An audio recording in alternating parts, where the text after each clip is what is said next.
All right, guys, here we are at the technically the November Loose Ends live stream. Let me know if you guys can hear me, especially in the Discord. Please let me know if you guys can hear me. That's really the most useful feedback. Is the people that I know are for sure a close part of the community.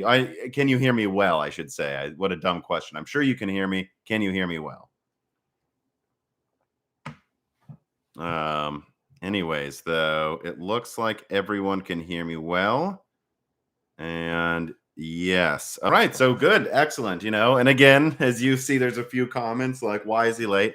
As I usually start like almost always 5 minutes after the starting date to make sure everyone has a chance to join. Um, Anyways, though, yeah, first thing I will do, I don't want to waste too much time because I actually have some new information to leak to you guys. The first thing I'll do is apologize for how late this is. Although, what I would say is anyone watching this right now, and I would assume that almost everyone who's watching this live stream right when it starts is a big fan of it, right? You managed to find the time to be here. You turned it on right when it started. You even put up with it being 5 minutes late. So just keep in mind that what I'm saying is I will do a live stream roughly once a month, but I can't ever promise it will be right at the beginning or right before a month starts. And the reason is it's just I got so much stuff to do, guys. I have multiple podcasts that I record a week and videos. And I don't know if you guys have noticed, but the amount of leaks and videos coming out of Moore's Law is dead this month and honestly, the past 6 months has just been at an insane clip. So I work these in when there's an opening, and there was an opening. Although, gotta say, today is a frantic day for me. I'm getting ready for my girlfriend's birthday, and then got things going on this weekend, and then I'm traveling home for Christmas. So honestly, we're lucky we have any live stream for November. Although I'm calling this the end of fall live stream because let's be honest, it's very late for a November live stream, being more than halfway through December technically. Anyways, though, enough wasting of time. This is Loose Ends. Feel free to tip to ask a live question, and I will get to it as quickly as I can. Otherwise, I will go through patron questions. There's no need to hold back anymore. I don't hold the live questions for the end. I felt like that was a waste of time. We'll just get through them as quickly as we can. And when no one's tipping for a question, I will get through my Patreon questions. Then after that, I will just answer anything I want to answer. But all right, enough yammering. I put it in the title of the video. Let me write down the timestamp here.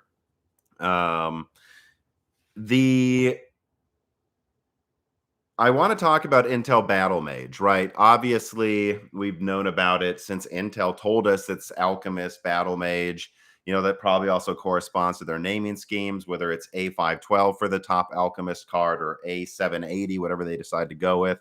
The point is, though, that I think a lot of people are still underestimating Intel's stick-to-itiveness, like stick-to-itness, if you will, with Alchemist. I think before we even got me leaking pictures of ARC cards, we had so many people saying that, Intel's going to make DG1 and then they'll be done, that they're not going to stick to it. They're not going to keep making stuff that they have no confidence. And I certainly, in most of my leaks about ARC, really until the middle of this year, had a lot of people, even within Intel, not sure how successful it would be. And let's be clear, we won't know how successful XE is, now called ARC, until it is in reviewers' hands, like Hardware Unboxed, like Gamers Nexus, until, frankly, maybe even, I'll want to get my hands on it and really see how good the drivers are, how stable they are, if its encoder is really as crazy as it's been leaked to be. Until we can test these cards, we're not going to know for sure how they perform. But at least internally, Intel is starting to get more and more confident in their roadmap for ARC, right? And what I'm saying is, go back to my early ARC leaks. By early, I mean, I don't know. I think, honestly, was it beginning of 2020? I honestly think I've been mixing it up recently in podcast discussions. Before I did that big, I think it was called Whispers of DG2 HPG video, October of 2020. That one, that was the first big leak I did, going over 16 gigabytes, 512 execution units, 3070 Ti performance. That was my first, I feel, proper leak of what's actually coming out. Before that, half of my XE leaks, wasn't even called Alchemist or Arc at the time, were talking about how Intel was trying to do multi-GPU, similar to what we can all are assuming now AMD is doing with RDNA 3. This is something people need to remember. Intel wanted DG1 to have multi-GPU. Intel definitely wanted DG2 too, and there were prototypes I saw of these multi-card or multi-die graphics cards that they wanted to get into the hands of gamers. The problem was their fabric wasn't efficient. They couldn't get it working. And so they decided to just kind of pull an RDNA 1, only attack the mid-range with their first proper consumer lineup of ARC graphics cards. That's what AMD did when they ran into trouble scaling up RDNA. They were like, let's stop at the mid-range. That's what Intel's doing with DG2. From the sounds of it, DG3, which code name I leaked first actually is Elasti, or I guess will publicly be called Battlemage, they're going for the crown, it sounds like. And it is almost certainly going to be multi-GPU, just like RDNA 3. I really can't say much more than that. And I would, of course, caution that this isn't like a full leak. It's not like, I have pictures of it. We'll need to see how DG2 pans out before I even worry about if I'm sure DG3 will turn out well. But internally, Intel's confidence is starting to get a lot better. And they are acting like they can take the performance crown in 2023. Now, remember, that's almost a year from now, actually, since this year is almost over, but that's still over a year. So I'm not talking about them taking the performance crown from RDNA 2. I'm talking about they're acting like they can compete with RDNA 3. Now, I don't know if he'll come in even remotely close to RDNA 4, which should come out at the very end of 2023, if not the beginning of 2024. But what I can say is that it's not like DG2 is a one and done, or I guess it would be a two and done since DG1 was the first one technically. It's not a one and done. It's not a two and done. Intel is seemingly committed to going for the crown within under 2 years. And that should be really exciting to people, that they're actually trying to see this through. And I guess the only other thing I really would have to add to this leak I'm doing today, which I just didn't have a time to do a proper video on it, I just figured I'd put it in the live stream, is Nvidia better have consumer multi-GPU figured out by 2023, because otherwise there's only so many times you can push power usage to 500 watts to keep up. I know Hopper's supposed to be multi-GPU, but the fact that that's supposedly, based on what I'm told, coming out, and I believe leaked by DigiTimes, coming out before Lovelace, and Lovelace is seemingly monolithic, at least seemingly. Again, there are a lot of surprises with Ampere. Almost no one knew about the doubling of CUDA cores, so who knows? Maybe Lovelace is, we'll see. But that's a little worrisome to me, is all I'm saying. Now, why isn't it in the consumer line if you're already doing this in the professional, or should I say accelerator line? That's what Hopper is. But yeah, so that should be really exciting for you guys. Like, Intel isn't done with DG2. It's their RDNA 1 moment. DG3 Battlemage is their RDNA 2 moment. Does that mean they'll beat RDNA 4? I'm very skeptical. Does that mean they might launch half a year after RDNA 3 and have a few months of the crown? Maybe. That's kind of what they're acting like at Intel. So I don't know. Share this, tell your friends, put it. Hopefully they start writing about it, because I think this is big news. The only other thing I would say is I'm starting to hear some crazy confidence around things like Meteor Lake as well. At this point, I'm basically under the impression that they're going to swap crowns, though them being AMD and Intel in CPUs. Obviously, AMD is probably just going to control server performance and efficiency for a few years, but at least in consumers, Intel's challenged Zen 3. I don't know that you can really say it beat it overall, but I might say you did, but it's certainly up for debate if Alder Lake won, I guess. It's up for debate. I think they did, but it's not like it's like Zen 2 where it just raffle stomped everything. And I think Zen 4 will probably beat Raptor Lake. Probably. After that, I really do think once we get into things like Meteor Lake through Nova Lake, it's hard to predict who's going to win. I'm not saying AMD is going to fall apart. It's not what I'm saying. Zen 5 sounds crazy impressive.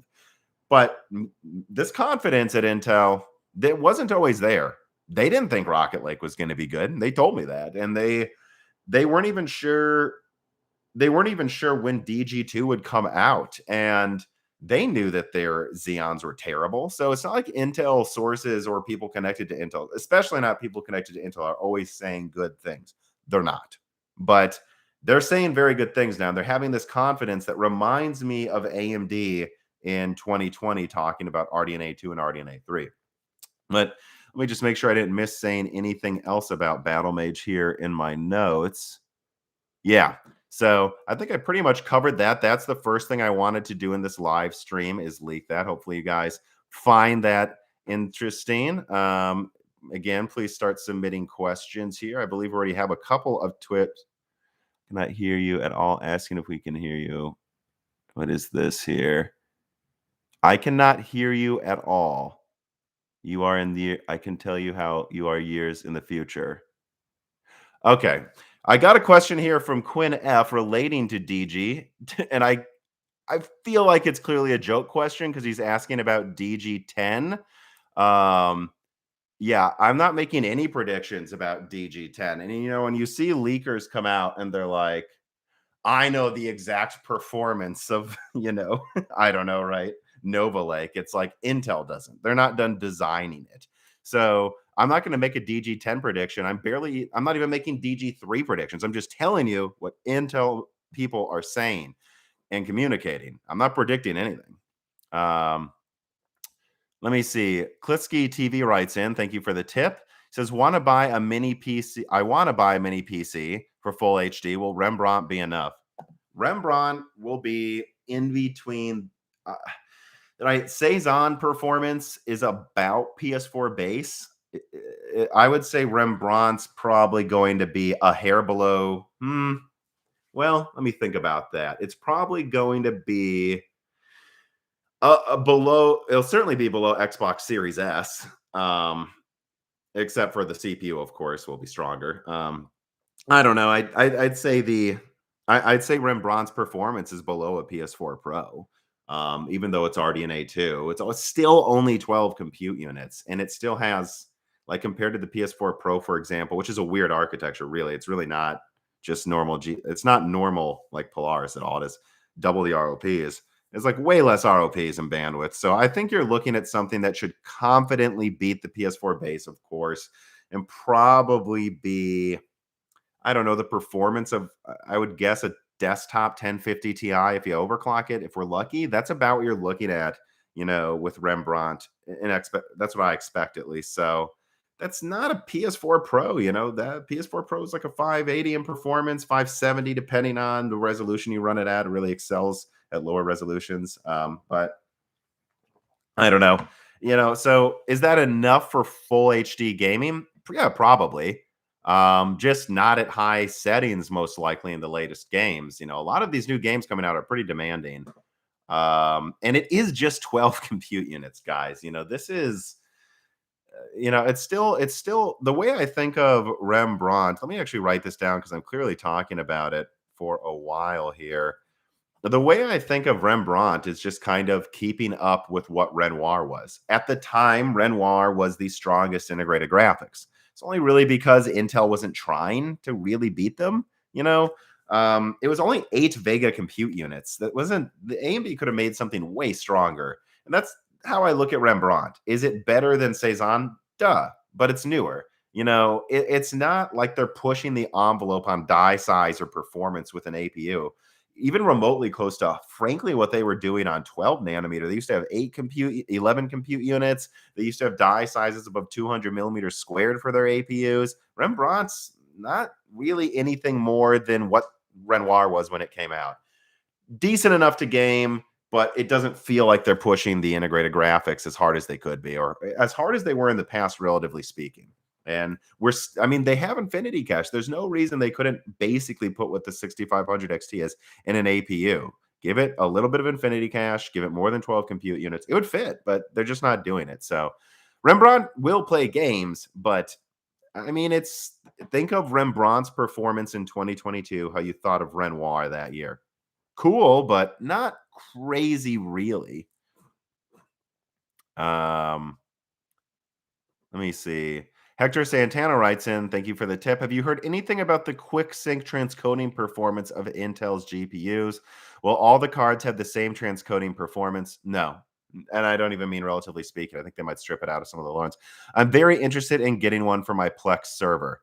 Again, you can go watch my old ARC leaks, that, or even back then called XEDG2 leaks, where I talked about some insane benchmarks I've seen for um, DG2. I think at the time I labeled that in white text in the leak, meaning I'm mostly confident, not 100%.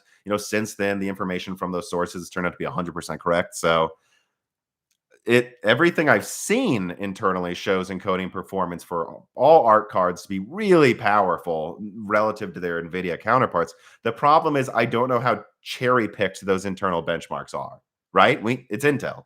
So I'm confident they'll have a good encoder. I'm not ready to double down on any of the internal comparisons because I don't know how cherry picked they are. And I just think that's good practice to not blindly buy into what they're telling themselves. We'll have to see.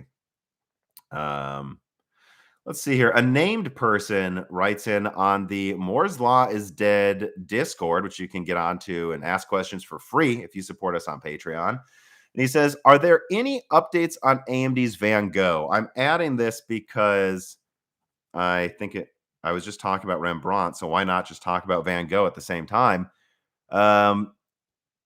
Is it the only in the Steam Deck, or will AMD soon push it out on to ultra portable laptops? Van Gogh was never meant for one customer. It's not like Valve bought Van Gogh.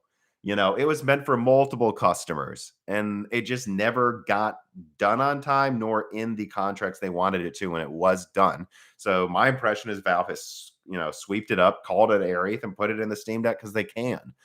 But it's not supposed to only be there. I've been told that it's probably going to be used for a lot of other things, but I don't know how exciting it is unless it's just budget products at this point. At the end of the day, Van Gogh has 4 Zen 2 cores, which launched in 2019, and 8 RDNA 2 cores, which by the time it comes out will be over like about a year, almost a year and a half old too. So this is a product that was really supposed to come out in 2020, and now it's coming out in 2022. I only really see it being useful as a low-end APU. It'd be cool if this was used for like sub $80 products or sub $100 products on AM5. Like you could see that, right? Like they have the 16 core on top for Zen 4, 12 core, 8 core, 6 core, and then at the bottom end, they have a monolithic quad core Zen 2 Van Gogh that's like $100. Certainly doable, I think it has the memory controller to do that. It's DDR5, right? So I think that's what they could do with it eventually. I just, we'll have to see if it's worth it, especially when they're working on things supposedly, at least like Monet, which is Zen 3 quad core on 12 nanometer. I feel like that would even be cheaper and probably stronger for the people who would buy it as a CPU than a 7 nanometer Van Gogh that only has Zen 2. It'll be interesting actually to see too, because in some ways, Van Gogh made sense as kind of a premium ultra portable form factor APU. That's what it was meant to be, right? Just target the 10 watt market. But that's the 10 watt market in 2020. It's going to be 2022. So it's not, is that really premium anymore? No, I don't think so. I mean, Alder Lake Mobile will probably beat it at almost everything, actually. Maybe not graphics quite, but remember the graphics you're benchmarking right now on desktop Alder Lake are only 32 execution units. Mobile Alder Lake's going to have 96. It'll be better than Tiger Lake graphics, which are already comparable to an MX350. So MX450 graphics, is that really going to lose to Van Gogh? Maybe, but not probably by much. And that's just Intel's basic mobile CPU. So, it makes me wonder where Van Gogh's place is, though, because it's not ultra premium in 2022. It would have been in 2021. And it's not. And then if Monet's coming out, which is 12 nanometer, assumingly cheaper, and it has Zen 3, it's almost like Monet is really what you want to use instead of Van Gogh at that point if it's cheaper to make. I don't know. It's hard to say, but I can't say I know of any specific products using Van Gogh. I've just heard that it will probably be used in other things. All right, let me see here. Did I get any other tips? Let's see. No other tips. We have 600 people on. Hopefully, almost 700 viewers, guys. Hopefully, you guys can all like the video and share it so we can at least get 700 upvotes from the 700 viewers. Don't forget to like. Let me go down now to the Patreon questions that were asked before the live stream. So let me see here. I've got 2 more tips. Let me get to those first.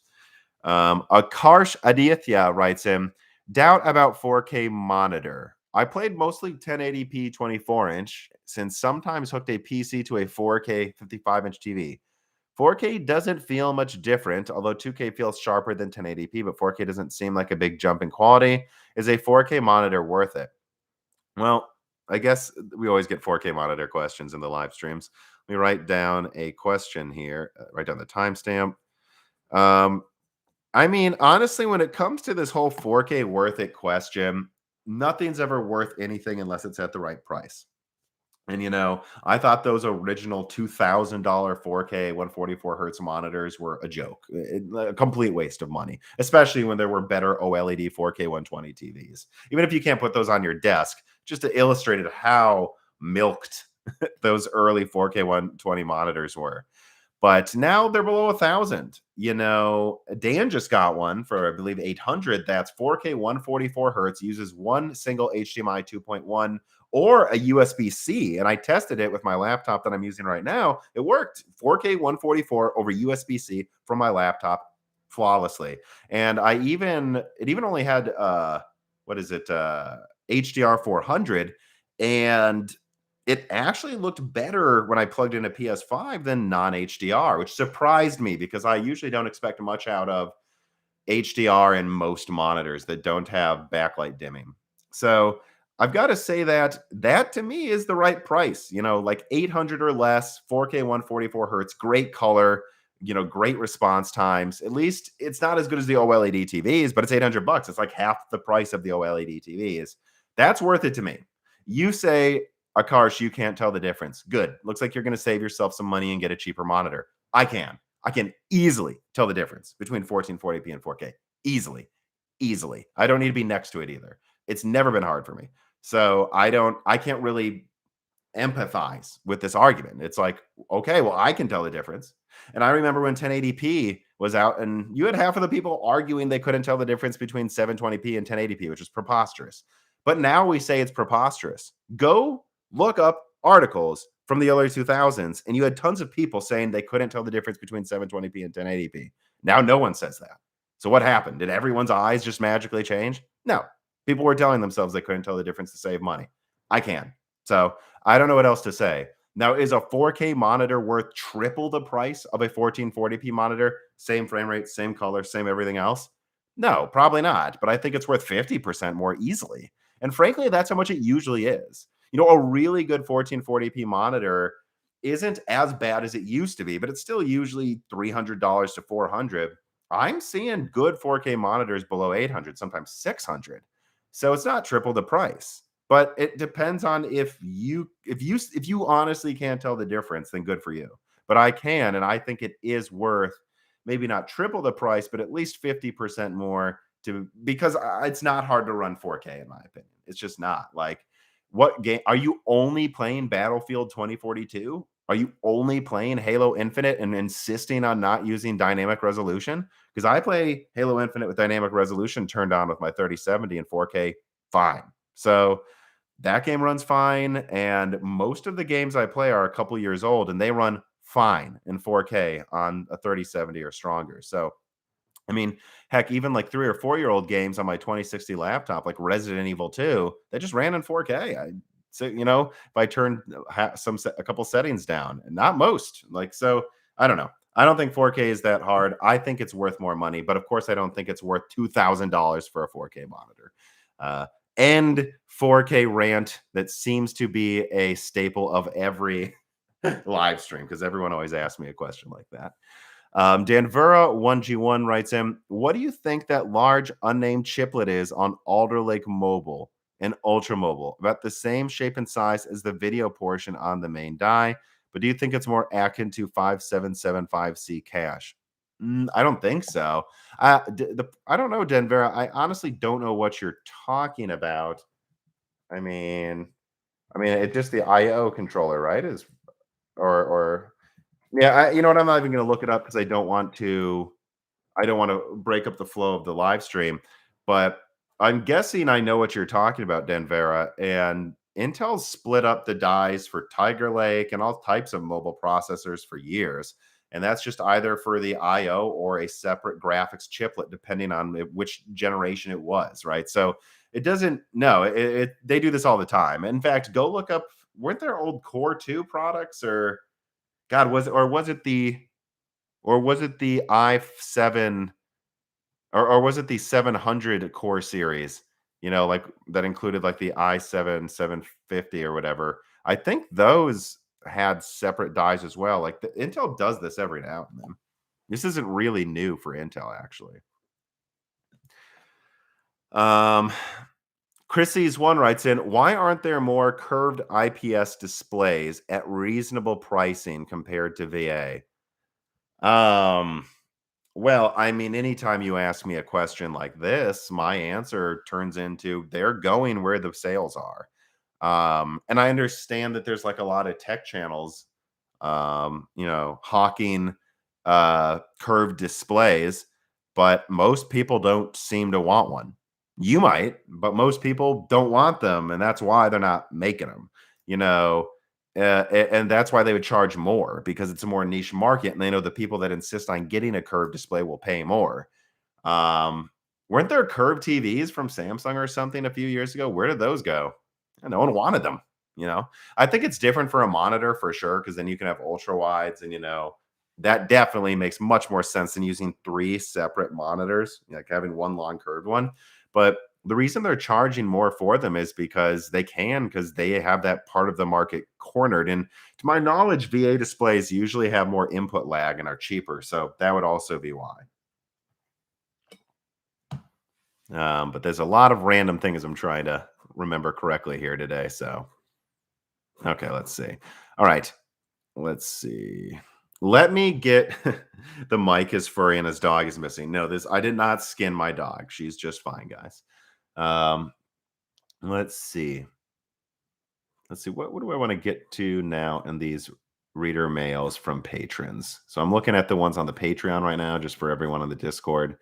Yeah, so I really like this question here. So I'm going to just get to this one first. Okay. QH Freddy writes in, just like you guys can if you support Moore's Law is Dead for free. Let's see what it says. Thoughts on Alder Lake sales? It seems like it's been going quite slowly, and there's already a ton of discounts, right? Left and center. Also, it seems like there are a lot of people complaining about Z690 DDR4 motherboards throwing a fit with memory. Well, I can't speak the DDR4 memory support just because I haven't looked into it. I don't know. But what I will say is Alder Lake sales, yeah, I've seen it.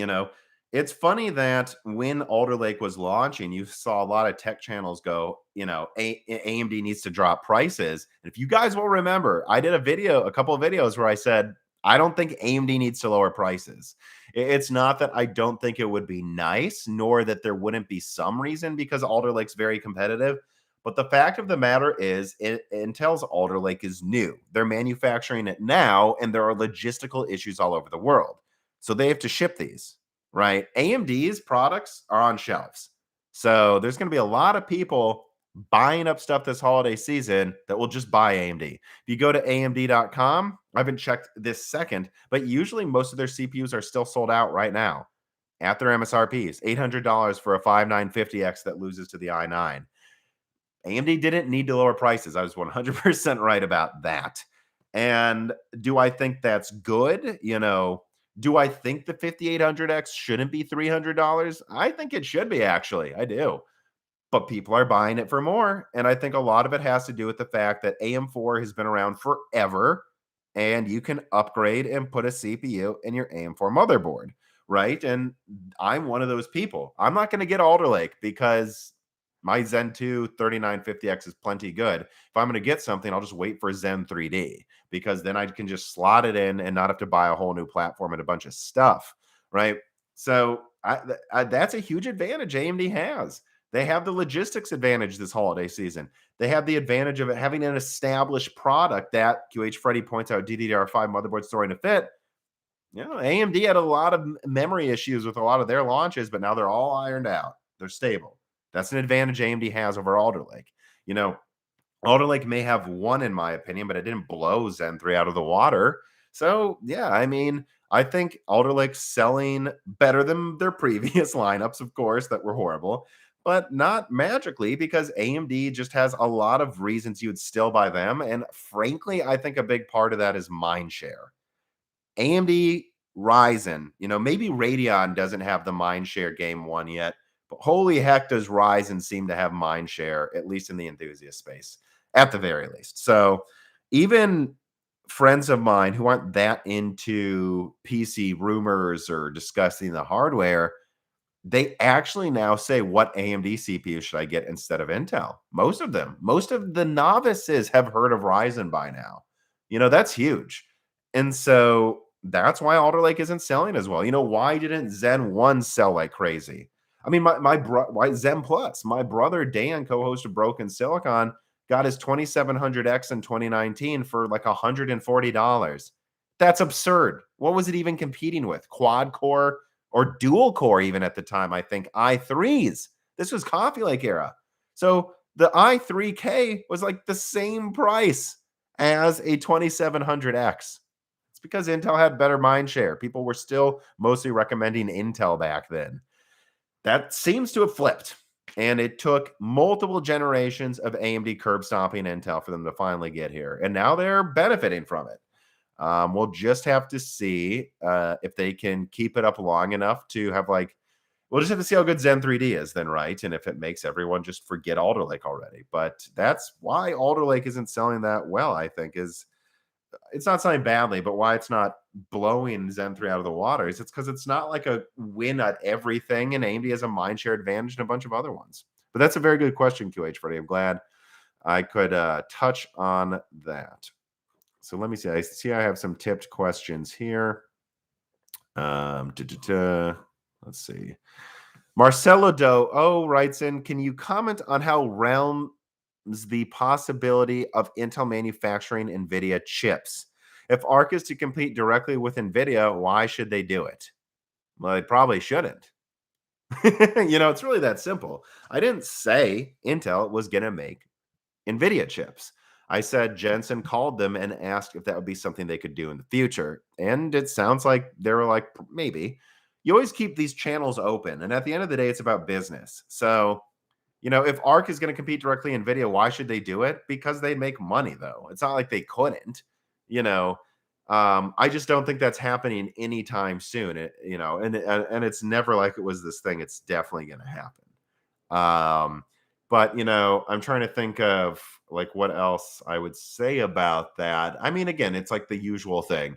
The Xbox has Sony Blu-ray players. Sony uses Azure servers for some of their stuff, for PlayStation stuff. And, you know, you see Intel at TSMC and then AMD talking to Samsung and Nvidia talking to TSMC and Samsung, despite pissing off TSMC. All these companies at the end of the day just want to make money. That's what matters, even if they're using the same tools to compete. Let's see. Karsh writes in again, my main doubt was about 40K on a 27 through 32 inch. Will it look better than a 55 inch? Because yes, to me it does. I can eat Karsh, I'm telling you. Like, it's not even, I can see 4K on my phone. So like, yes, I can see the difference between 1440p and 4K on my 27 inch. And it is 27, it's 27 inch. Easily I can see the difference between that and 1440p, certainly from 1080p. I mean, it's obvious. Yeah, I can see the difference, you know. I wouldn't buy something if I couldn't tell the difference. But a lot of people say they can't, and if they can't, well, then they can save money. But I can. I don't know.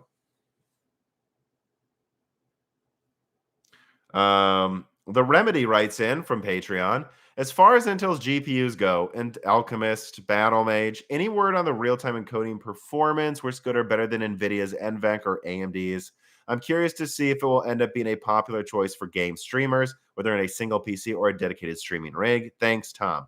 Assuming the drivers are good at launch, it sounds like they should have encoders competitive with Nvidia. But again, which tasks? Will all apps support it? Probably, because I think it's a lot based on their existing integrated graphics encoders that are very popularly supported. But I don't know, right? I mean, yeah, I think it's going to be competitive with what Nvidia has. I can't comment on AMD because I don't really see their encoding as good as Nvidia right now.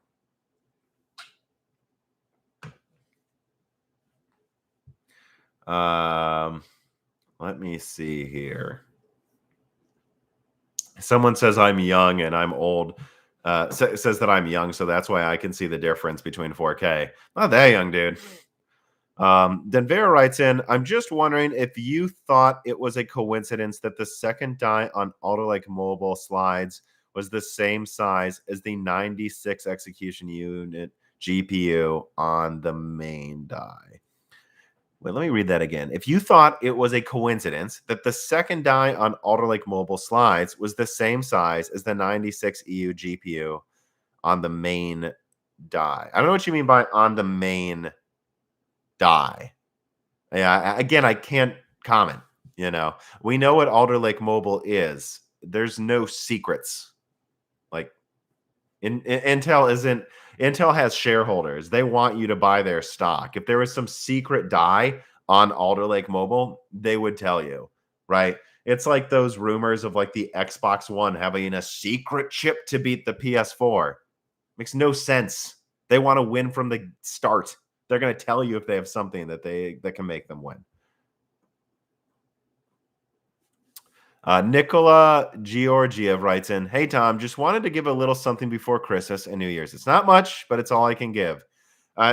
Feel free to ask a question, Nicola.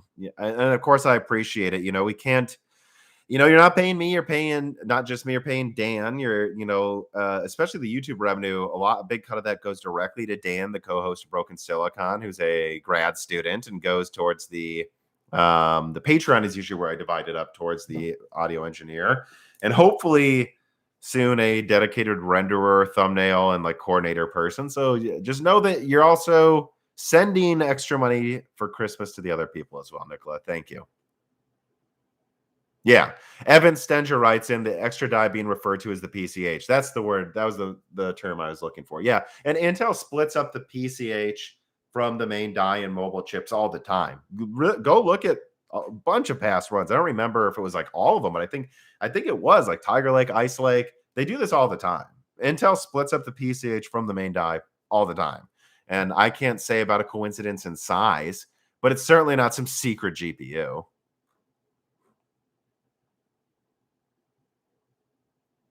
Gold 818 puts in a big tip.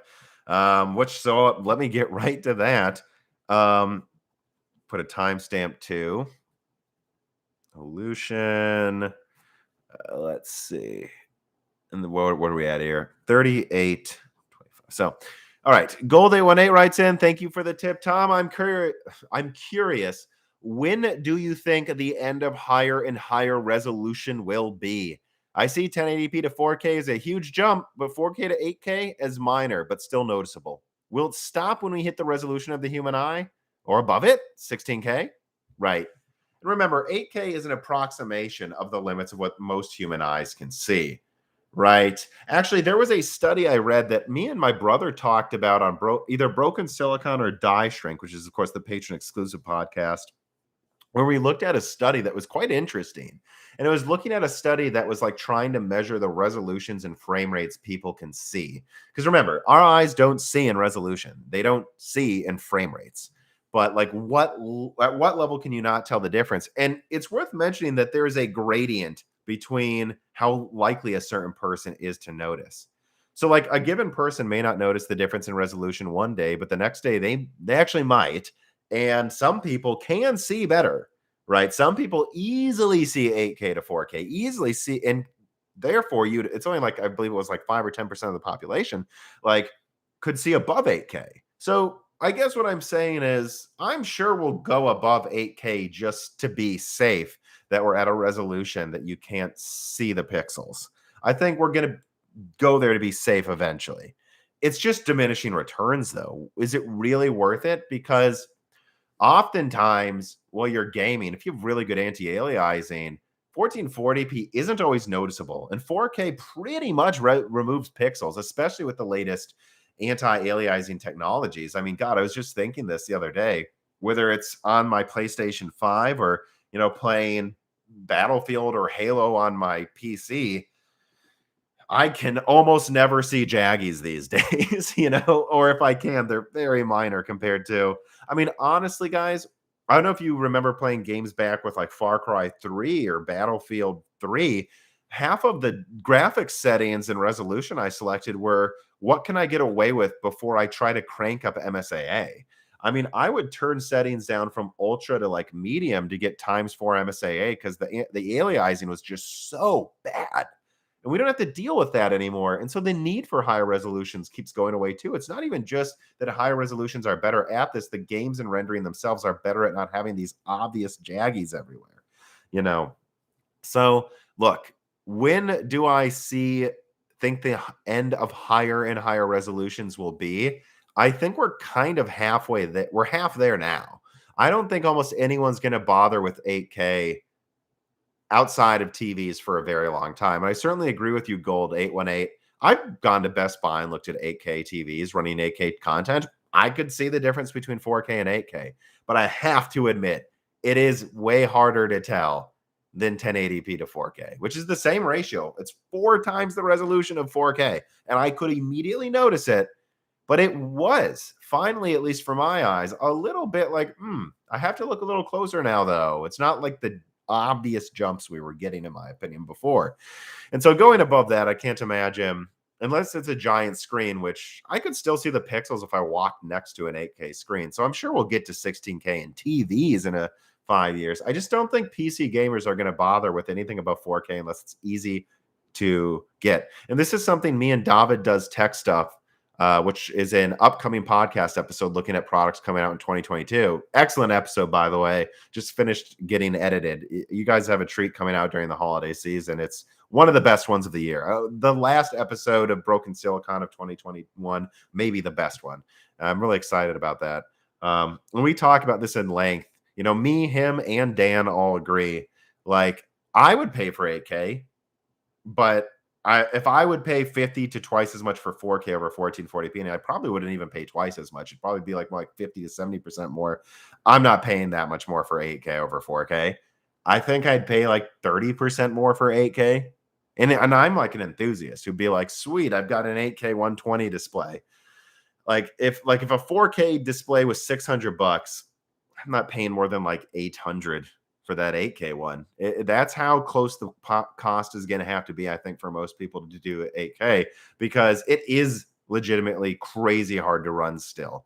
And it isn't that easy to notice. There will be almost no games where you won't turn down a setting or turn up a setting instead of running 8K. That's what I think. I think 8K is the effective end of gaming resolution increases, but I'm sure, like, never say never.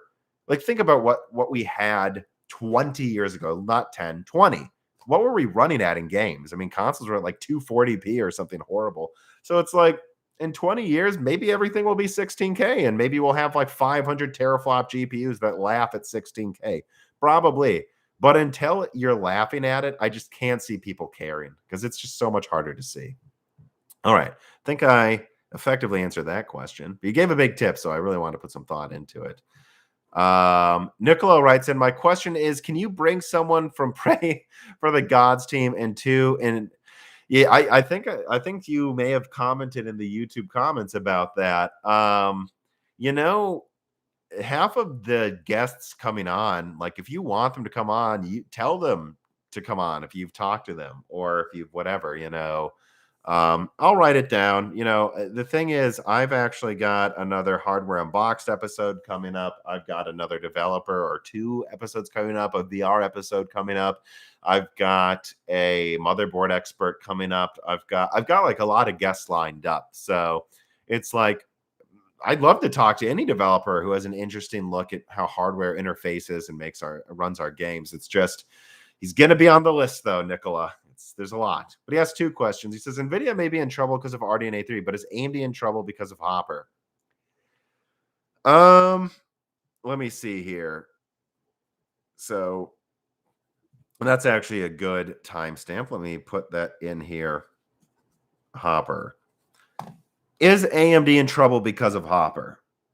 MI250X is coming out before Hopper, and based on early inklings, it seems like it may be as strong or stronger than Hopper.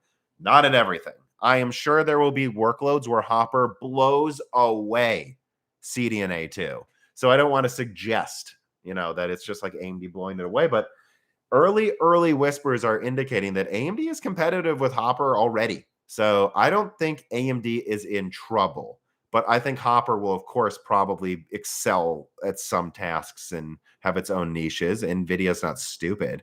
It's just, I don't think they're in trouble. No. I think, in fact, when you look at how much market share NVIDIA has in accelerators compared to AMD and data center, I think NVIDIA is in trouble because AMD almost only can take market share with how little they have right now, right? In that compared to NVIDIA.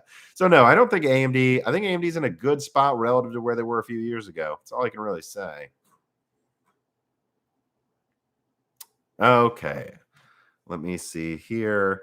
Q1 laptop GPUs, but then add this on the high timestamp. Akarsh Adyitha writes in again. Remember, Akarsh, you can always write in too ahead of time. I put these out to my patrons, right? So you can ask questions ahead of time. You're asking a lot of questions. Just a reminder, if you support Moore's Law on Patreon, you could ask your questions ahead of the recording and then just come in and listen to them. But you did tip me, and I do thank it. Maybe you just want to give an extra tip too, which I'm certainly not against that. He goes, will we get any new laptop GPUs in 2022 quarter 1? Yes. Is it worth waiting for the rumored 30 Ti mobile, 3080 Ti mobile, or pull the trigger on either a 6800M or 3080 mobile? Yeah, I'm not really ready to talk about the 3080 Ti mobile because I might be doing a leak on it yet, so my opinions aren't fully formed. But it all comes down to, do you need it now? I would say it's less about what laptop do you want to get in quarter 1 and what would you want to get in quarter 2. Because you got to give a buffer for the laptops to be designed and out and on the market. Quarter 2, pricing should hopefully be starting to get better. Shortage is easing a bit, and you'll have Rembrandt, Alder Lake Mobile, an Nvidia refresh of their mobile lineup, and probably a 6-nanometer RDNA 2 mobile lineup out. So it's less about, should I wait for it in quarter 1, and are you willing to wait till the end of quarter 2 for everything to be out so competition is there, right? Because you don't just want to wait for one product. It has competitors launching around it. If you're willing to wait till quarter 2 and you don't need something now, I'd wait. I have a i7 10750H, 4+ gigahertz. I think it does boost up to 5 gigahertz. I've seen it in Task Manager, 6-core, 12-thread i7 and a 2060 Max Q. And I just with Game Pass was playing Age of Empires 4 on my 4K 120 hertz big screen. I just plugged the HDMI 2.1 into my laptop and just started playing Age of Empires 4 on the big screen. That's pretty cool, and my laptop's capable of doing it. There's always better ones out. There's better ones out now, but there's always going to be more out in the future. And if this helps you, Akarsh, which maybe it will, I got this laptop before, what was it? Before Cezanne came out and before Ampere came out. Right before. On a holiday sale, probably similar to what you're looking at right now, relatively speaking. And I don't regret getting it.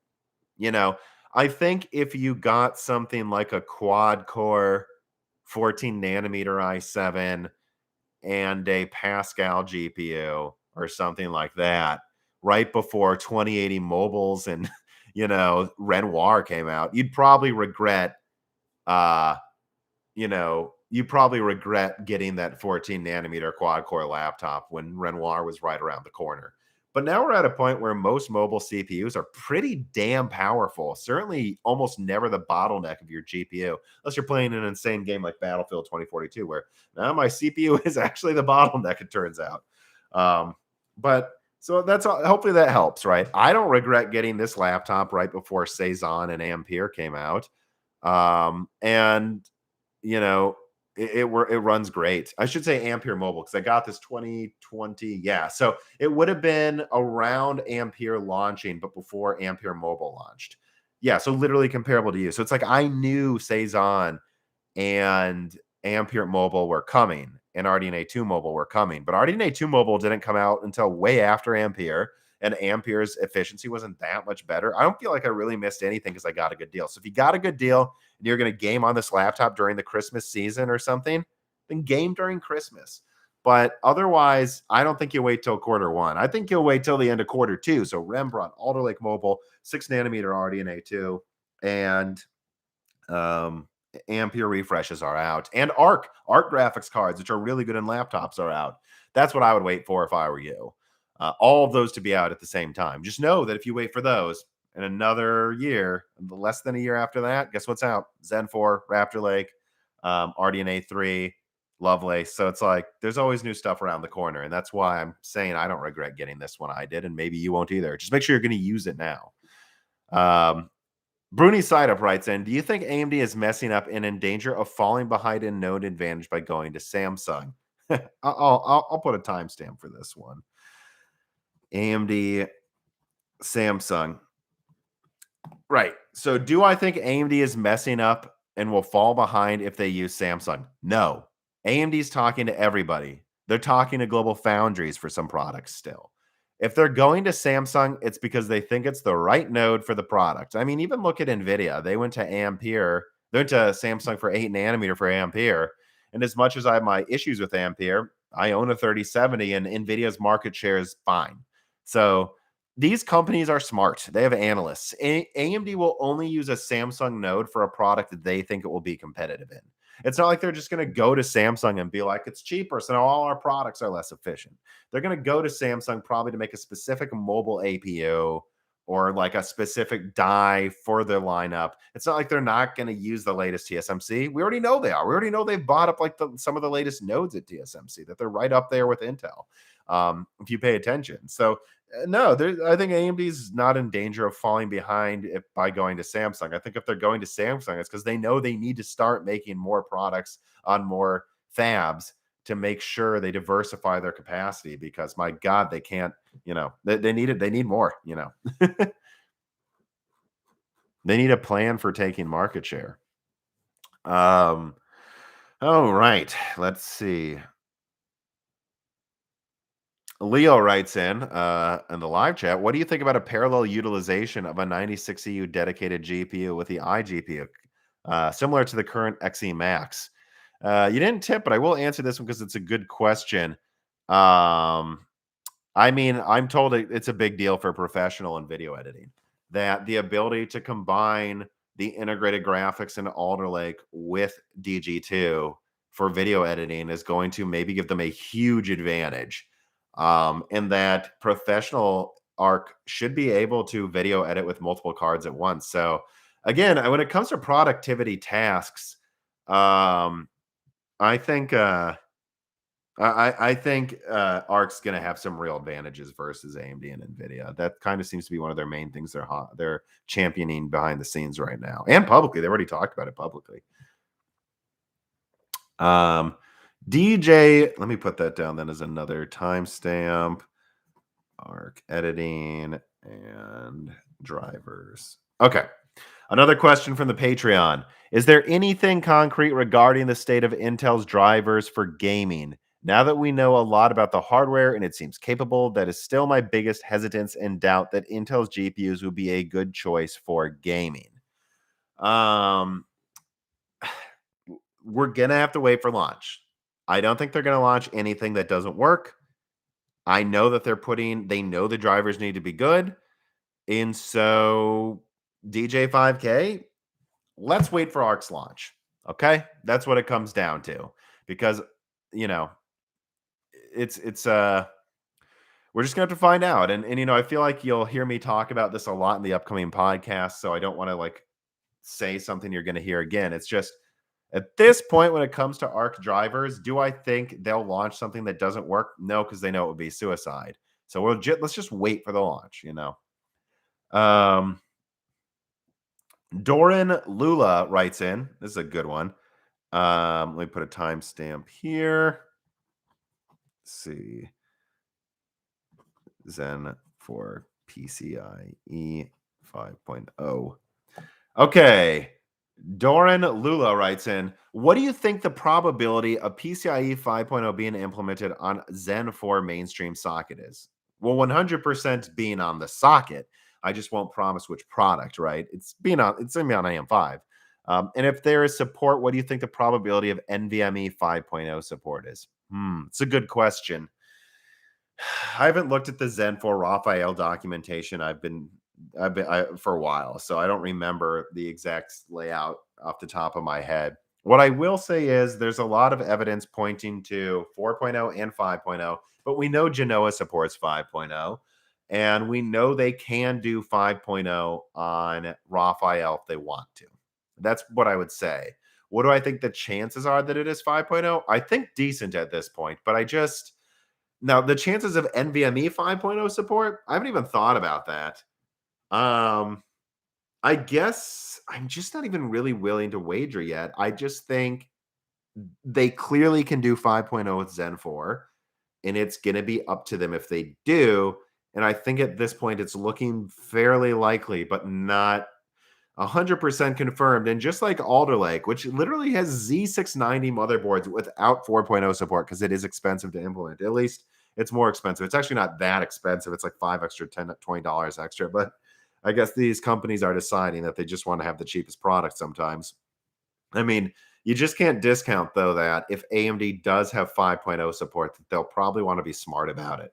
Because I at least personally think it's stupid that there's PCIe 4.0 motherboards for Z690. It doesn't make any sense. If I was Intel, I would just be like, all Z690 needs to have 5.0 or you're stupid. And then I would say H670 doesn't. Like, just make it one or the other. I don't understand why they're letting them get away with that. But, it is what it is. So that's probably the type of questions AMD's asking themselves is, we can do PCIe 5.0, but can we do it in a way where we're sure our top platform will always have it? Because I wouldn't do it unless you could. And if they do, then they're probably thinking about, well, then where's the cutoff? Are we going to say B650 needs 5.0 support because B550 had 4.0 support? Or are they going to let them get away with just having 4.0? I don't know. We're going to have to see. That's my answer, though. Blackbird writes in, can't watch the stream right now. We'll watch later. Can't wait to see what the new AMD APUs can do. Any more insight you're willing to drop? That's a huge tip for a very vague question, Blackbird. Thank you for the tip, though. Merry Christmas, my friend. New APUs can do. Any more insight? I'll drop this on you. It seems like I've been told that there are some features in Van Gogh and possibly Rembrandt that people aren't aware of yet, but no one will tell me what it is. So let's just leave it at that. I feel bad giving that vague of an answer for this question, but that's I'll divulge that little bit of insight here because you gave such a nice tip. It's like there seems to be more going on with Van Gogh and Rembrandt than everyone's realized yet. I'm not sure what it is, but yeah. Okay, let me move on here. I have some other tipped questions, so I want to see if I can work in some other more on subject stuff. Let's see. Let's save that one for later. A lot of questions about production numbers. A lot of questions about supply.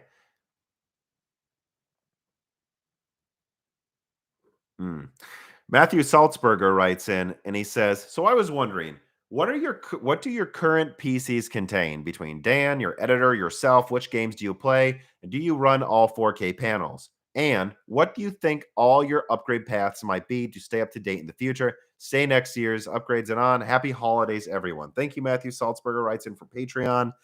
Okay, let me write down that timestamp because this will lead into the next conversation points as well.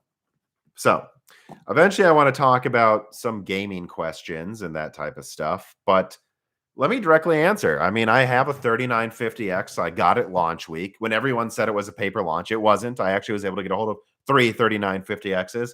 Those absurd claims that Zen 2 was a paper launch look pretty silly next to the Ampere paper launch, but I got one. You know, I've had a 3950X and an X570 motherboard with a dedicated sound card and a compact case. It's on the Patreon. If you go to the Patreon, my red case is on display in the heading. Since 2019. And, you know, I think when I built that, I still technically had a Vega 64. Back then, my audio engineer, Gerard, I couldn't afford to pay him yet.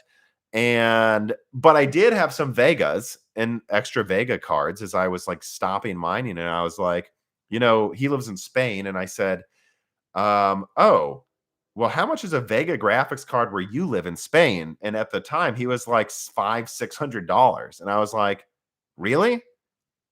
You know what? Instead of like starting to pay you a little amount, let me do this solid for you. And I shipped him a Vega 56 flash to a 64 BIOS, a launch one. And the shipping still cost me like $40 or $50. And it took a month to get through Spanish customs. But that was for him a $500 graphics card. So I assume Gerard still uses that. I don't remember his CPU. It's probably an i5 or an i7. And then I know he also has a MacBook he uses for audio editing on the go. And he says the MacBook just is more reliable for audio editing. So I think he actually has a Zen something. Actually, I think it's a Zen Plus something, if I remember right. I don't remember off the top of my head. So that's what Gerard has, our audio engineer. You guys know what I have, PCIe 4.0 drive, 3950X. I went to a Radeon 7, and then I sold that because it was cheaper to get a 3070, which is crazy. I have a 3070 Founders Edition, you know, one of the like barely any they made. I'm not even sure how many they made total of those. I think they maybe have made less than 20,000 total. Like, I actually have a 3070 Founders, and it is really cool. It's almost like they couldn't afford to make it for $500 because they couldn't.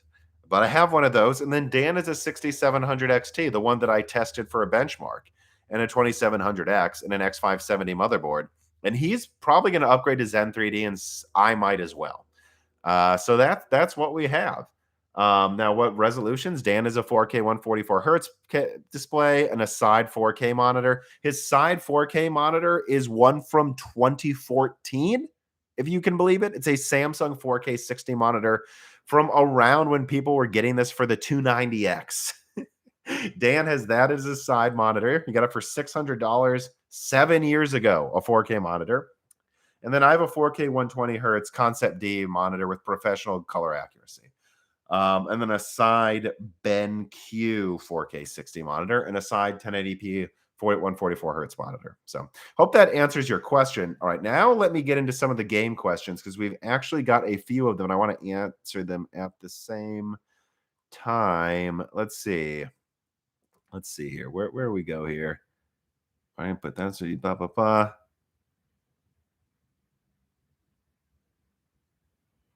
See, I don't see a question here.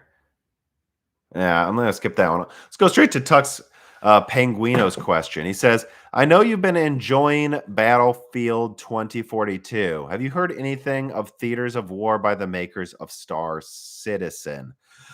Yeah, and we actually talk about Battlefield a decent amount with David Does Tech Stuff. That's actually a great part of it because we both have a lot of things to say about EA and how they keep launching broken Battlefield games and then fixing them, and then everyone forgets the last one was broken when it came out.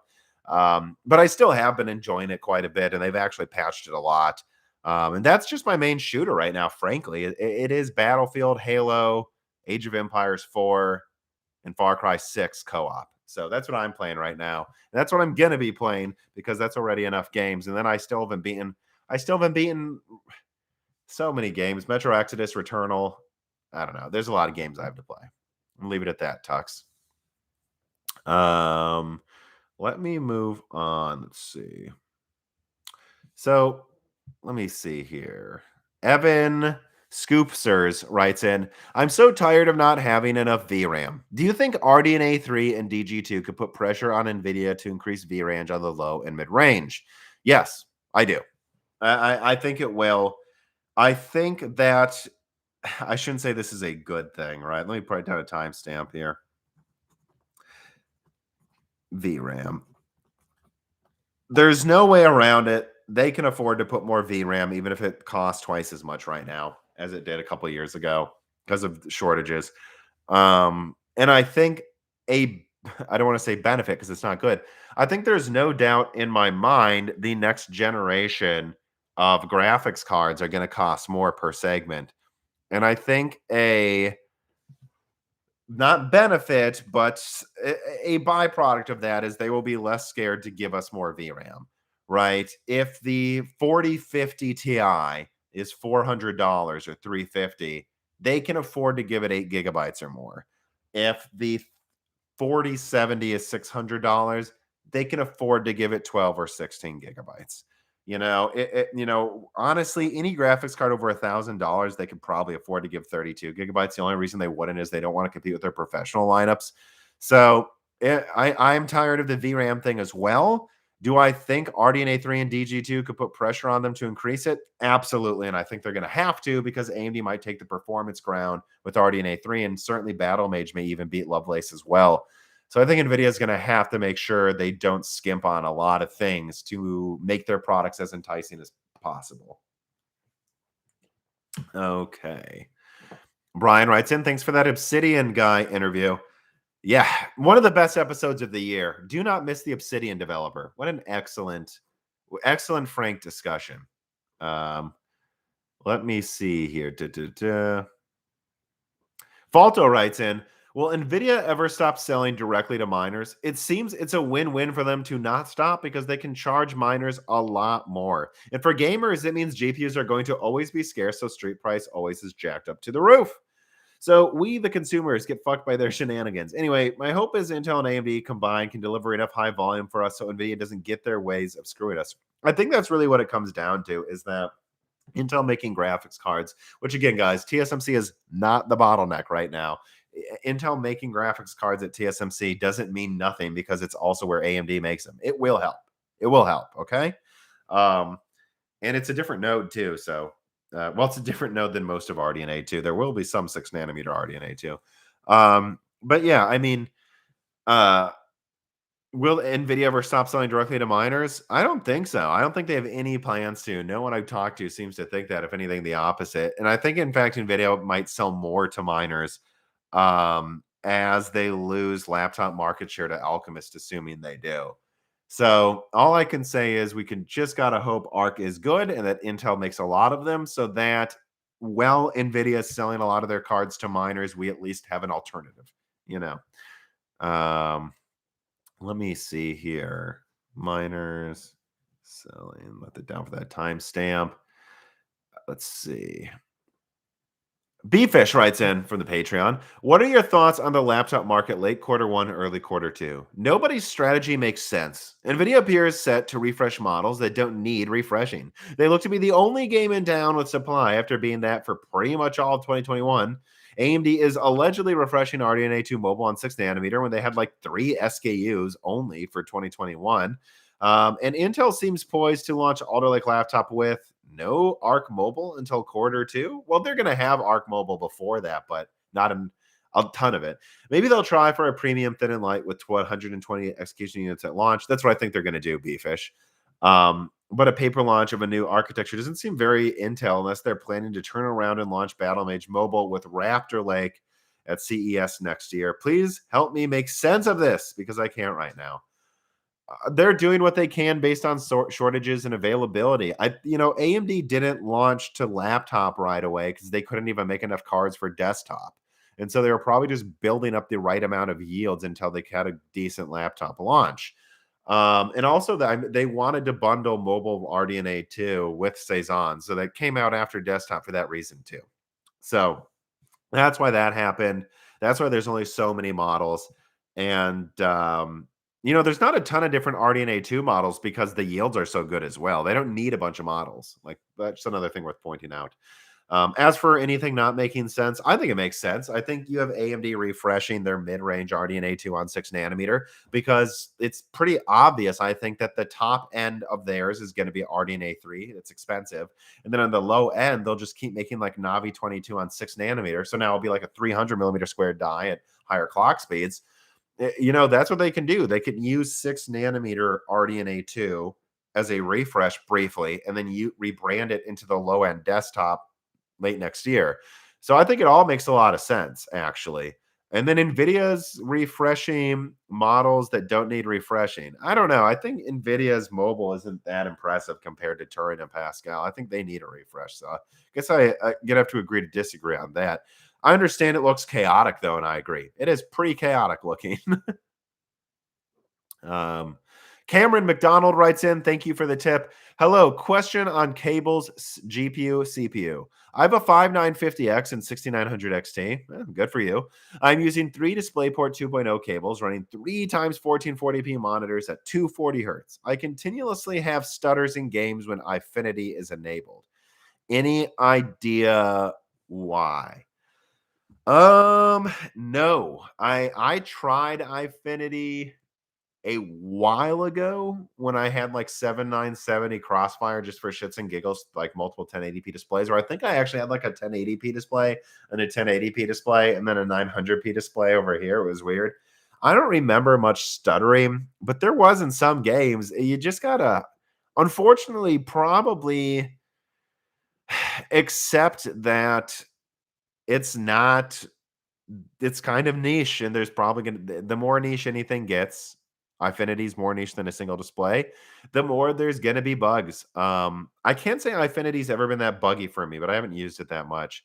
The only other thing I would suggest, 3 display ports, so I would think that should be stable though. Is that 3 times 1440p is a higher res than 4K. So a 6900 XT should, I suppose, then be capable of that, but I don't know. I also don't know what games you're playing. Like, I know some people have stuttering in like some new games that I don't have, but then I have stuttering in some games other people don't. I don't know. I don't know without even knowing your game too. I really can't answer that. Nicola Cowley writes in, thank you for the tip. Do you think 4-slot DDR5 motherboards make sense since the spec calls for reducing the frequency for more than 2 slots? Well, you kind of already have to do that with DDR4 anyways. Yeah, I think it makes sense. You can have more capacity. It's my honest answer. Yes. I think it does make sense. I don't know how much the spec calls for things to be clocked lower, but you already need to do that with DDR4 anyways. Like my motherboard only has 2 slots because it's a mini DTX one, but like technically it can support double die sticks. And so it technically can software it can actually technically support what is effectively 4 sticks but on 2 sticks. And if I get a stick that is organized that way, it's like what it supports like 3600 megahertz instead of 4200 or something. So there's already pretty sizable frequency drops using multiple slots with DDR4. I can't comment on if DDR5 is way higher. I haven't seen that. I'm just not aware of it, so I apologize.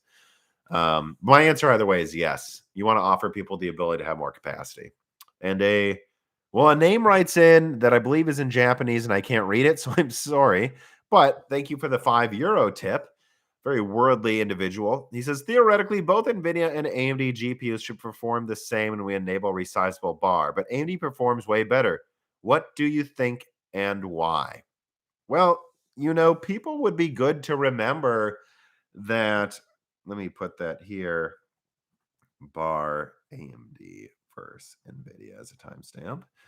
People would be good to remember that when they announced resizable bar, in interviews, they said, we kind of doubt our competition will get it working as well as us just with simple patches because we've been working on this for a while. And I will admit that I will admit that Intel and Nvidia got resizable bar working faster than AMD made it out like they could. But at the end of the day, it does seem like AMD's works a little bit better. And, just there you go. AMD wasn't completely lying. They worked on resizable bar for a reason. They clearly saw that their architectures could benefit from it a ton. And so they did. I don't have really anything to say about why, though. I mean, Infinity Cache could certainly be part of it, That's really all I can say.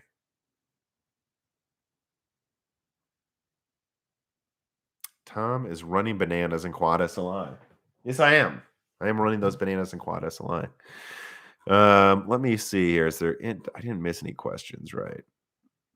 Nope. Okay, so let me just get to more Patreon questions then. Nicholas says, pray for the gods as a team of 3. I looked them up. I know who they are. Don't worry, Nicola. They're on the list. I know why you asked. Let me see. See, I've answered that one. I've answered that one. I've answered that one. Let's see.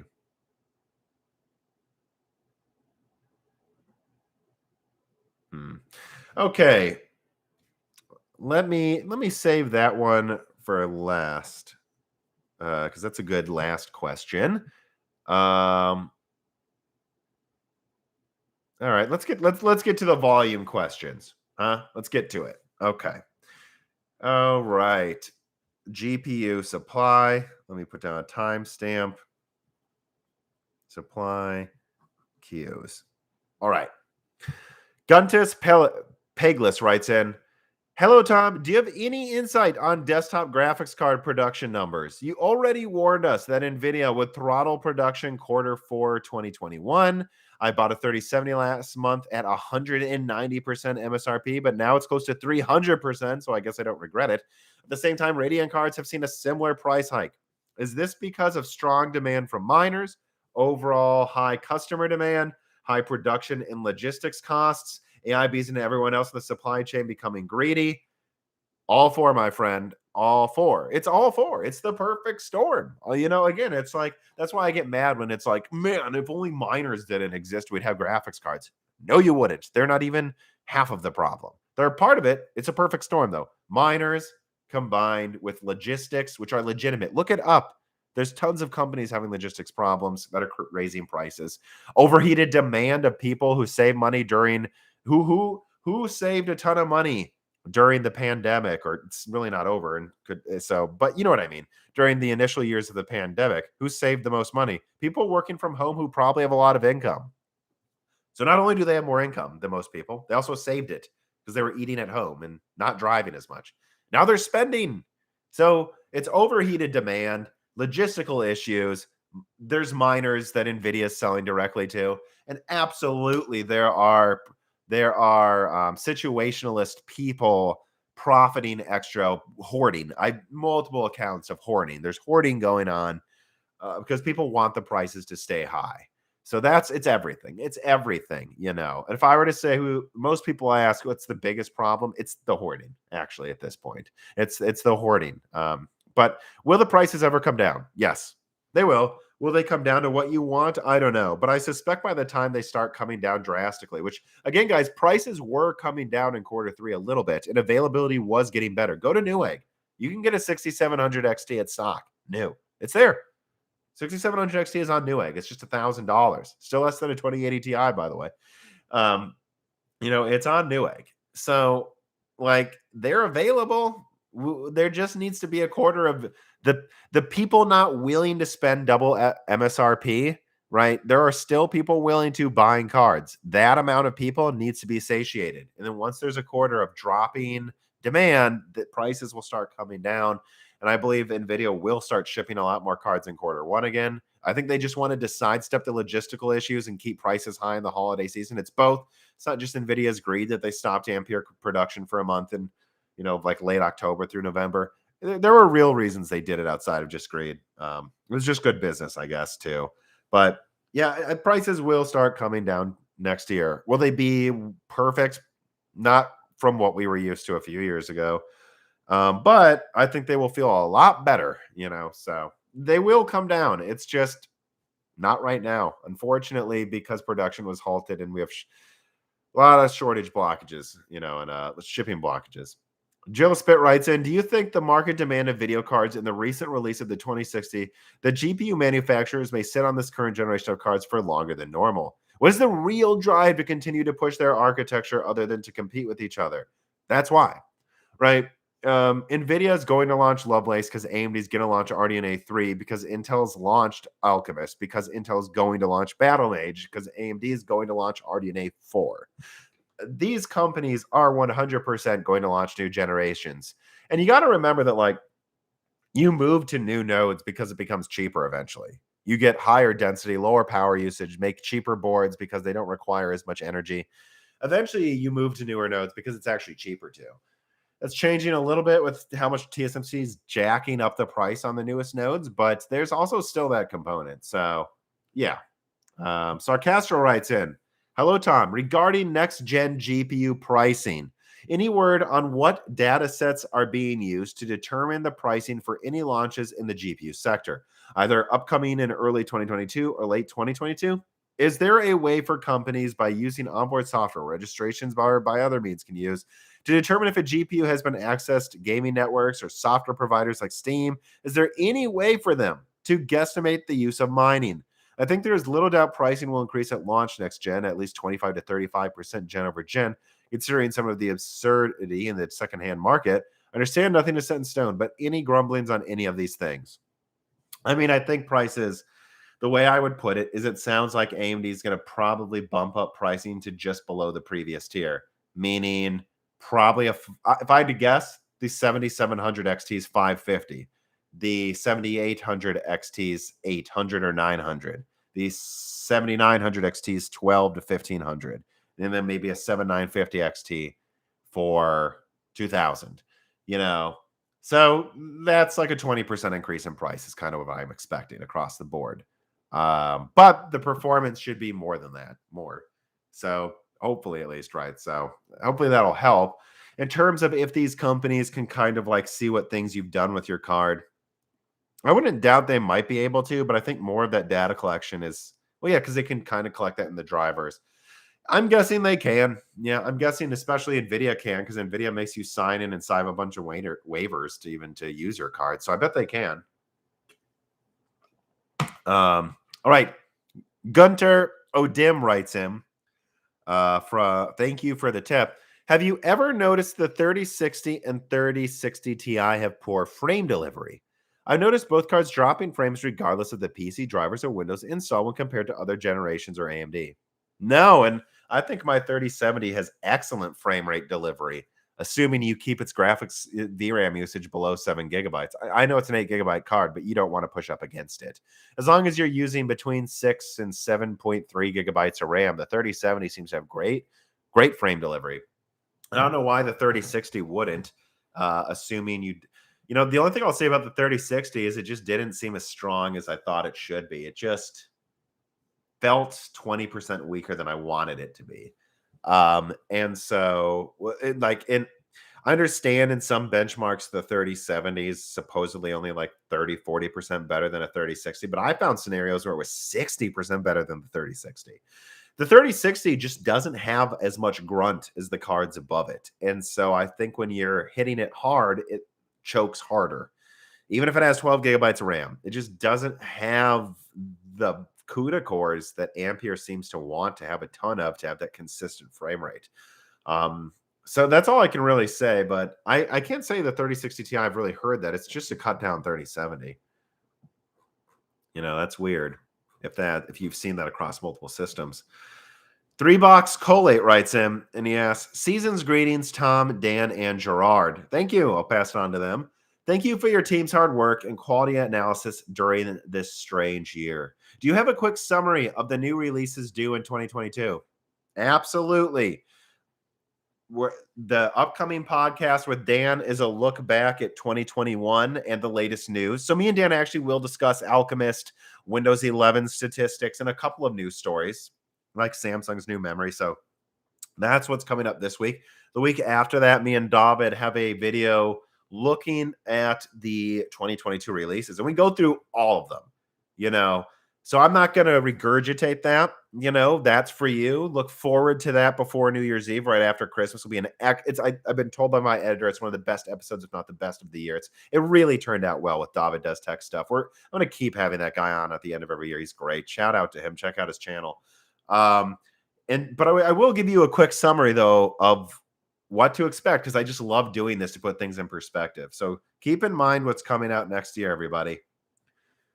Rembrandt, Alder Lake Mobile / low-end Alder Lake, followed by 6nm RDNA 2, Alchemist graphics cards, Nvidia refreshes, then Zen 3D, and Raptor Lake, Zen 4, RDNA 3, Lovelace, and assumedly a few other surprises as well, by the way. Probably another APU near the end of the year. Probably, technically, the Steam Deck. You know, there might even be a Nintendo Switch 2 that launches at the end of the year, if not early 2023. By the end of next year, we'll know what Battlemage is, I'm sure, although I've already told you at the beginning of this. So, yeah, there's a lot. And look forward to that David Does Tech Stuff Broken Silicon. All right, let me see. Another reminder, there's almost 800 of you watching. Hit the like button. And make sure you're subscribed to the channel. YouTube definitely is unsubscribes you guys sometimes. We just check this here. It is my girlfriend's birthday, so I do need to make sure I don't go on too long. Yeah, give me 1 second here to double check something. Yeah, so I would say I've got another 10, 15 minutes. If you have any more tipped questions you want to get to, you got to put them in now if you're watching live. Yeah. So let me just make sure I get to more of these.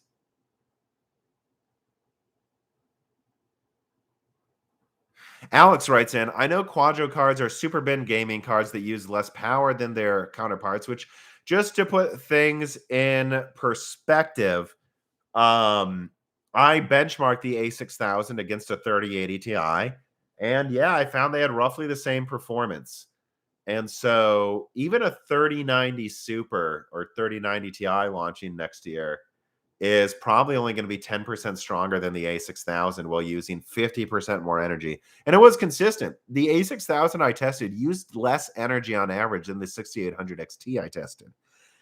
And it performed like a 3080 Ti. It's impressive. I just want to put things in perspective that the best binned versions of Ampere actually are pretty efficient. At least as efficient as RDNA 2, roughly. But he asked, do you think Nvidia should be worried about annoying data centers as they use so many of their cards if Lovelace is so inefficient? Yeah, they should be worried, absolutely.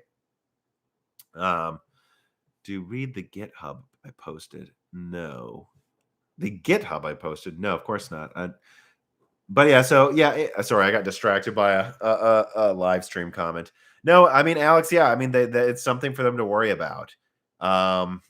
You know, it seems like the data center is moving towards 400 watts anyways. So I think they can probably get away with a 400 watt professional Lovelace card anyways. But if AMD is something using 400 watts, that's 30, 50% better because it's not allowed to use 500 watts. That's a problem. I know you're more gaming focused, but any news on Nvidia NGX? I don't know. Let me look that up. I forgot what that even was. The answer is probably no. Now, no news on NGX, Sebastian R. Sorry, thank you for writing in, though. And thank you for the tip. Okay, so that's the last question I want to do. Yep, let me get to... You look like a Mac DeMarco tech head twin. Okay. Clint Hoffman writes in from the Patreon. And he asks, hi, Tom. In a recent podcast with a game dev, you mentioned how you have played a wide variety of games and put in thousands of hours. You felt that experience provides a reasonable basis to critique games on availability and features and their implementation in said games. I think your statements are more important than the listeners may realize. I'm finding that if a person is willing to experience a broad selection of games on multiple systems with various hardware, they're the best people to talk to. I own all systems and sometimes buy multiple copies on various systems. I find it very challenging when speaking to a gamer or self-proclaimed PC tech enthusiast that only plays or works with one system type, or even more limiting, one genre of game on one system type. I agree. Conversations quickly degrade into the others ultimately ranting about how great Microsoft or Sony or PC gaming is, and which one has the best HDR, open world, or gameplay or story design is the best hardware, which for the record, I think is largely false. When talking more specifically about PC hardware, it gets worse as there are more nuances to this tech with specifics in CPU, GPU, motherboard design, types of chipsets, heat, power, and cost. It seems the vast majority simply ignore those facts, as their limited experience doesn't translate into overall understanding of what can or will occur. Looking at how Microsoft and Nvidia can dominate with blind faith in marketing. How do you really think Intel will fare in the GPU market? I guess your question wasn't... Thanks for the kind words. How do I think Intel will fare in the GPU market? I guess let me put a timestamp here. Will ARC succeed? I think Intel is going to do well at the very least with OEMs. That seems obvious to me already. Unless they completely fumble the launch of their graphics cards and the drivers don't work and the performance isn't what they said it would be and everything sucks.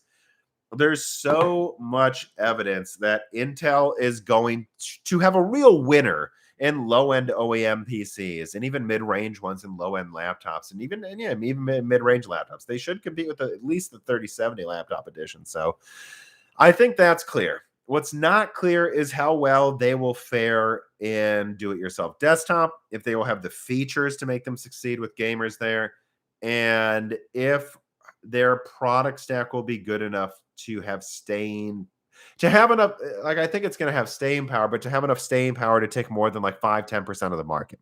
That's what we don't know. But what I can say confidently is I'm sure they're going to do well with OEMs at first. And it's just up to Intel to not fumble the ball. Akarsh writes in again, why is the 3090 double the price of the 6900 XT? I'm tired of hitting 8 gigabytes of VRAM limits on games in 1080p, by the way, too. So those are two different comments. Because Nvidia has mindshare. I don't know who the hell is buying a 3090 for $3,000 over a 6900 XT for 1500. I don't know. This is something me and David does tech stuff talk about directly for a while. So look for that episode. I'm not trying to plug it a ton. It's just we literally talk about that there a lot. And yeah, I mean,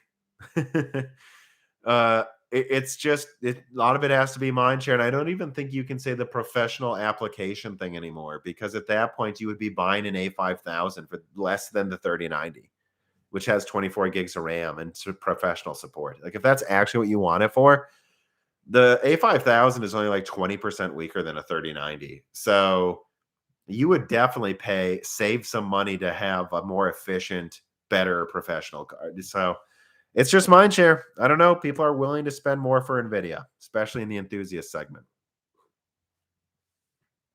Let's see. When is that David episode coming out?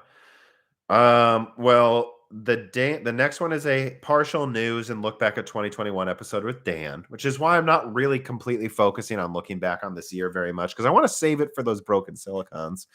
I don't want to be redundant. That comes out, what's today? Thursday?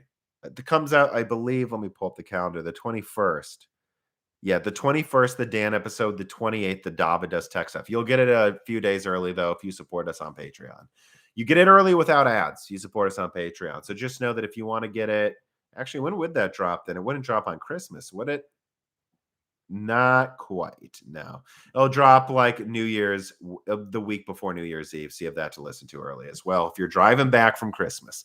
So, and they're extra long episodes too. The Dan one, I believe, is 2.5 hours long. The David one is, God, how long did that become? I think it's almost 3 hours long. And we didn't waste time. Like we just had so much to talk about. So they're extra long episodes too. So look out for those. Right. I've got to get going soon. I think I've gotten through the Patreon questions. Obviously, I didn't have a chance to go through most of the Discord questions. There's been a lot of questions here. Let me see here. Let's double check any last minute questions before I go, because I have one more otherwise.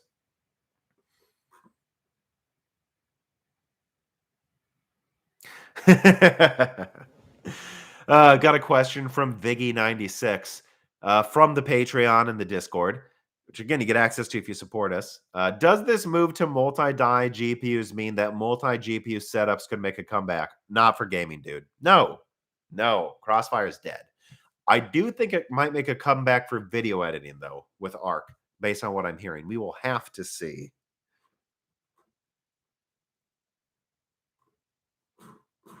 Was there anything else I needed to talk about, too, in the title of this video?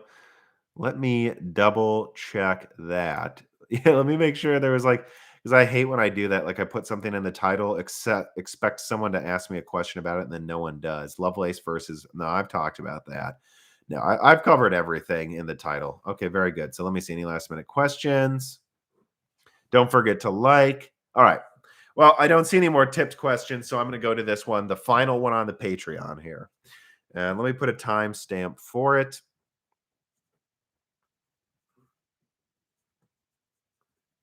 So, hey, Tom, I just have a simple question. And this is from Kent Gain. Let me start over. I butchered that. Let's see. Kent Gain writes in from the Patreon. He says, hey, Tom, I just have a simple question. With the end of 2021, or I guess quarter 8 2020 approaching, what would you say about this year in reflection as we look on to quarter 9 2020? Yeah, this is a joke Kent Gang keeps making, that it feels like it's just been one long 2020, which I understand. Says, I appreciate the content as always. What would I say about this year in reflection? Well, the last end of year series, to be fair, I believe we broke that up into 3 or 4 parts. 2 parts for 2021, 1 or 2 parts for 2020 back then, and then 1 or 2 parts for 2021 looking forward. This time we just did one, and the episode, having said that though, I believe the multi-parts last year were like an hour and a half each. This year, oh man, it's almost 3 hours, for and over 3, I think at least 3 for David, meaning this year really was a big year. Looking back on the reflection of everything that's happened this year, I mean, there was so much news, and I just know it started out rough, and a lot of people still can't get a hold of things, but it is going to get better. And I don't lose the fun. Don't lose the spark, because this stuff for me is fun to talk about. I mean, I'm not someone that bought a 3070 and then kept an A6000 or tried to get a hold of the 3080 Ti. I'm not going to try to buy the 3090 Super or 3090 Ti. I just have the 3070. And granted, there's a reason I have this channel. I find it so interesting. So it's not hard for me to talk about this. But you also saw this Spark and David Does Tech stuff too, who found many fun things to talk about when it comes to stuff from this year on his channel, even if it was hard to get a hold of things. So just don't forget the fun of it, because I know it's hard to get things, but hopefully you're interested in it for other reasons. And hopefully you don't forget the great games on it. I mean, my God, also the games. Hitman 3, Far Cry 6, Halo Infinite. I like Battlefield 2042. Returnal. Haven't played the new Ratchet and Clank, but there's been so many good games this year, and next year's going to be insane. I think whatever fun we had in 2020 and 2021 is going to be combined that much fun in 2022 and double that for games. I've already said the list of things coming out next year. It's going to be insane. Don't also forget the games you'll actually finally be able to play on it. I mean, God, the games coming out next year. We have Elden Ring. We have, me and David laughed about this. We'll have Halo Infinite and Battlefield actually being finished with the content they should have had at launch next year. We'll have a new Horizon, a new God of War. I think Starfield's next year, isn't it? Stalker 2. And I'm forgetting half of them. The amount of games coming out and releases next year, it's going to be amazing. Don't let a rough year lose the fun in what's going to be probably the craziest year in gaming and gaming hardware in a decade. So that's what I would say in reflection. Freeman Zwydrumpf, I hope I said that right, says, hey, Tom, wish you a wonderful Christmas time. Sincerely, that one guy, ooh woo, on Patreon. Thank you. And thank you for the extra chip. Merry Christmas to you, too. Another one, Tarandrell writes in, will APUs be like a GTX 950? I think they're already at that level. Because a 950 is like, what? Like about a 750, a little better than a 750 Ti. So yeah, no, I mean, we're already at the performance of a GTX 950, my friend. Yeah. Yeah, we're already past it. We'll be well past it next year. Oh yeah, PSVR comes out next fall. An Xbox Series S refresh comes out. I forgot to mention that at the end of next year. I already leaked that. It's going to be a crazy year. So Thank you, everybody, for the tips. Thank you, everybody, for watching all year. Support us on Patreon. The content's not done. I should have another video coming out next week. We're going to have 2 more broken silicons, 2 more die shrinks coming out this year, possibly 1 more live stream, although it'll probably be in January. We have the normal content coming out, half of it exclusive to patrons, the other half being early and ad-free for patrons. So if you're supporting us on Patreon, the content's going nowhere. It's going to keep coming during the holiday season. And in fact, the podcasts are extra long, so you can listen to them while you're traveling extra long. So they'll be there to accompany you. But otherwise, I hope you've enjoyed my content. I hope you enjoy it next year. Thank you for supporting me. Thanks for watching. Like the video, share it, subscribe to Moore's Law is Dead, tell your friends about us, subscribe to Broken Silicon on podcast apps, yada, yada, yada. Merry Christmas, happy holidays, everybody, and thank you for watching.